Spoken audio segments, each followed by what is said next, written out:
एक देश, कई राज्य, कई जिले और अनगिनत गांव, हर जगह की अपनी विशेषता जो अपनी ओर खींचती है।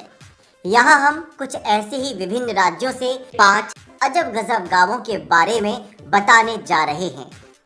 भारत के 5 सबसे अजब गजब गांव। नंबर 5, मलूठी, झारखंड। झारखंड के दुमका जिले में शिकारीपाड़ा के पास बस एक छोटे से गांव मलूठी में आप जिधर नजर दौड़ाएंगे आपको प्राचीन मंदिर नजर आएंगे। मंदिरों की बड़ी संख्या होने के कारण इस क्षेत्र को गुप्त काशी और मंदिरों का गांव भी कहा जाता है। इस गांव का राजा कभी एक किसान हुआ करता था। उसके वंशजों ने यहाँ 108 भव्य मंदिरों का निर्माण करवाया। ये मंदिर बाज बसंत राजवंशों के काल में बनाए गए थे। शुरुआत में कुल 108 मंदिर थे, लेकिन संरक्षण के अभाव में अब सिर्फ 72 मंदिर ही बचे। इन मंदिरों का निर्माण 1720 से लेकर 1840 के मध्य हुआ था। इन मंदिरों का निर्माण सुप्रसिद्ध चाला रीति से करवाया गया था। ये छोटे छोटे लाल सुर्ख ईंटों से निर्मित हैं और इनकी ऊंचाई 15 फीट से लेकर 60 फीट तक है। इन मंदिरों की दीवारों पर रामायण, महाभारत के दृश्यों का चित्रण भी बेहद खूबसूरती से किया गया है। मलूठी पशुओं की बलि के लिए भी जाना जाता है। यहाँ काली पूजा के दिन एक भैंस और एक भेड़ सहित करीब 100 बकरियों की बलि दी जाती है। हालांकि पशु कार्यकर्ता समूह अक्सर यहाँ पशु बलि का विरोध करते हैं।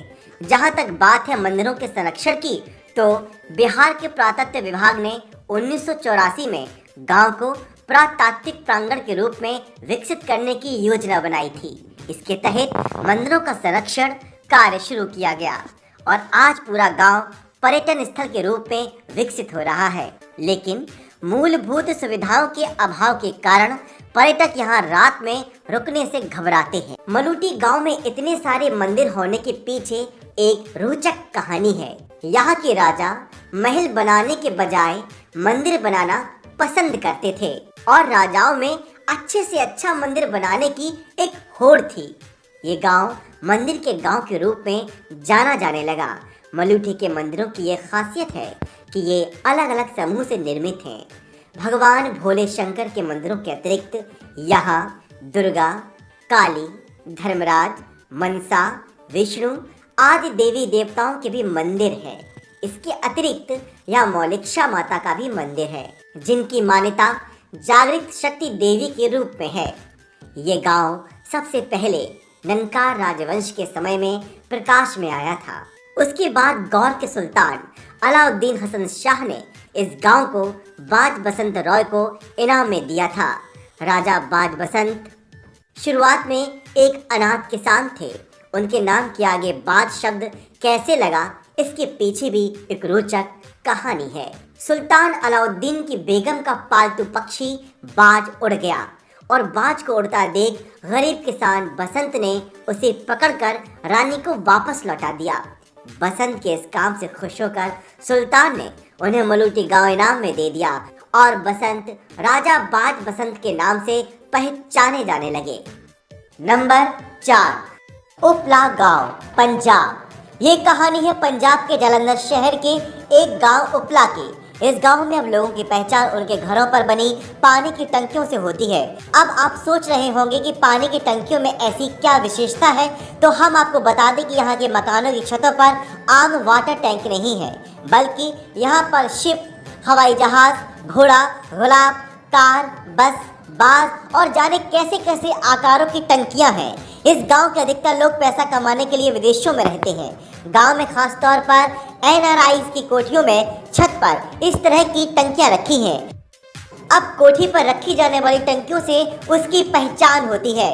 नामी परिवार अपने घरों पर तरह तरह की टंकियां बनवा रहे हैं। कोई गुलाब का फूल बनाकर खुशहाली का संकेत देता है, तो कोई घोड़ा बनाकर रुआबदार परिवार का संदेश देता है। कोई शेर बनाकर अपनी बहादुरी जाहिर करता है, तो कोई बाज बनाकर अपनी पहचान को दमदार रूप से प्रस्तुत करता है। तरसेम सिंह उप्पल जब 17 साल पहले हांगकांग गए थे, तो उन्होंने सफर शिप में किया था। अपने बेटों को अपनी पहली यात्रा के बारे में बताते हुए उन्होंने कहा था कि हम भी अपने घर पर शिप बनवाएंगे। 1995 में ये शिप बनाई गई। 82 साल के गुरदेव सिंह द्वारा बनाया गया बब्बर शेर भी कई सालों तक चर्चा का विषय रहा, क्योंकि गुरदेव सिंह ने शेर पर खुद की मूर्त बनाकर बिठा दिया था। कहा जाता है कि ऐसा करते ही गांव में लोग इकट्ठा होना शुरू हो गए। कहा गया कि शेर पर तो शेरा वाली माता ही बैठ सकती हैं। आनन फानन में ये मूर्त हटा दी गई। शेर की मूर्त वैसे की वैसे ही रखी गई, हटाई गई। गुरदेव सिंह की मूर्त अब भी कोठी में पड़ी है। नंबर 3, मैकलूस की गंज, झारखंड। झारखंड की राजधानी रांची से उत्तर पश्चिम में करीब 65 किलोमीटर दूर स्थित एक कस्बा है।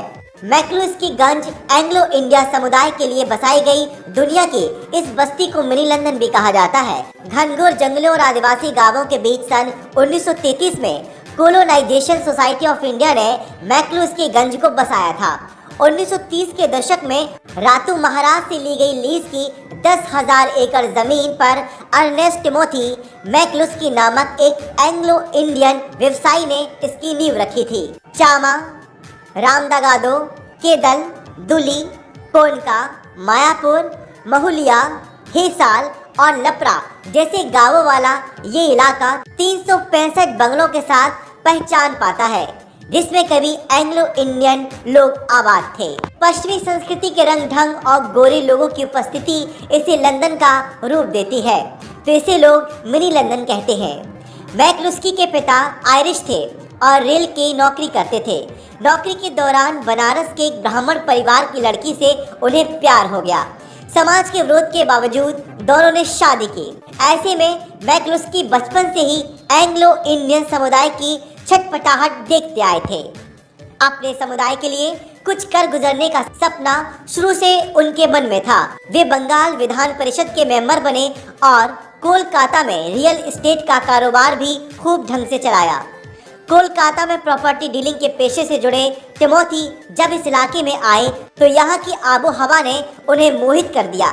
यहाँ के गांवों के आम, जामुन, करंज, सेमल, कदम्ब, महुआ, भीलवा, सखुआ और परास के मंजर, फूल या फलों से सदाबहार पेड़ उसे कुछ इस कदर भाए कि उसने भारत के एंग्लो इंडियन परिवारों के लिए एक अपना ही चमन विकसित करने की ठान ली। 1930 के दशक में साइमन कमीशन की रिपोर्ट आई, जिसमें एंग्लो इंडियन समुदाय के प्रति अंग्रेज सरकार ने किसी भी तरह की जिम्मेदारी से मुंह मोड़ लिया था। पूरे एंग्लो इंडियन समुदाय के सामने खड़े इस संकट को देखते हुए मैकलुस्की ने तय किया कि वो समुदाय के लिए एक गांव इसी भारत में बनाएंगे, और बाद में ऐसा ही हुआ। कोलकाता और अन्य दूसरे महानगरों में रहने वाले कई धनी एंग्लो इंडियन परिवारों ने मैकलुस्की गंज में डेरा जमाया, जमीनें खरीदी और आकर्षक बंगले बनाकर यहीं रहने लगे। नंबर 2, मलाड़ा, हिमाचल प्रदेश। हिमाचल प्रदेश के कुल्लू जिले के अति दुर्गम इलाके में स्थित मलाड़ा गांव, इसे आप भारत का सबसे रहस्यमय गांव कह सकते हैं। यहाँ के निवासी खुद को सिकंदर के सैनिकों का वंशज मानते हैं। यहाँ पर भारतीय कानून नहीं चलते। यहाँ की अपनी संसद है जो सारे फैसले करती है। मलाड़ा भारत का इकलौता गांव है जहां मुगल सम्राट अकबर की पूजा की जाती है। कुल्लू के मलाड़ा गांव में यदि किसी बाहरी व्यक्ति ने किसी चीज को छुआ तो जुर्माना देना पड़ता है। जुर्माने की रकम 1,000 रुपए से 2,500 रुपए हो सकती है। अपनी विचित्र परंपराओं, लोकतांत्रिक व्यवस्था के कारण पहचाने जाने वाले इस गांव में हर साल हजारों की संख्या में पर्यटक पहुंचते हैं। इनके रुकने की व्यवस्था इस गांव में नहीं, पर्यटक गांव के बाहर टेंट में रहते हैं।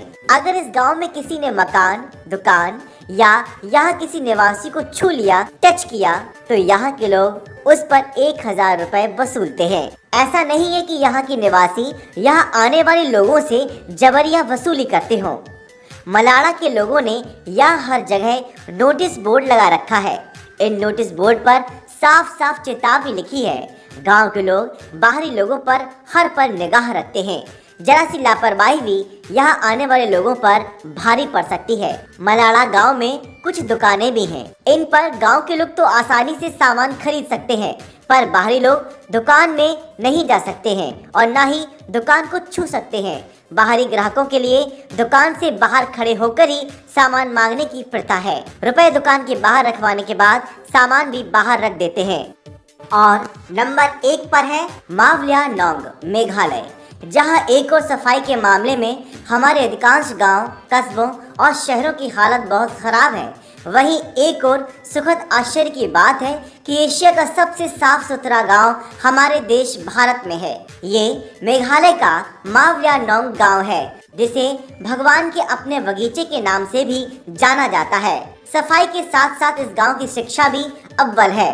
यहाँ की साक्षरता दर 100% है, यानी यहाँ के सभी लोग पढ़े लिखे हैं। इतना ही नहीं, इस गांव में ज्यादातर लोग सिर्फ अंग्रेजी में ही बात करते हैं। खासी हिल्स डिस्ट्रिक्ट का ये गांव शिलोंग और भारत बांग्लादेश बॉर्डर से 90 किलोमीटर दूर है। साल 2014 की गणना के अनुसार यहाँ 95 परिवार रहते हैं। यहाँ सुपारी की खेती आजीविका का मुख्य साधन है। यहाँ लोग घर से निकलने वाले कूड़े कचरे को बांस से बने डस्टबिन में जमा करते हैं और उसे एक जगह इकट्ठा कर खेती के लिए खाद की तरह इस्तेमाल करते हैं।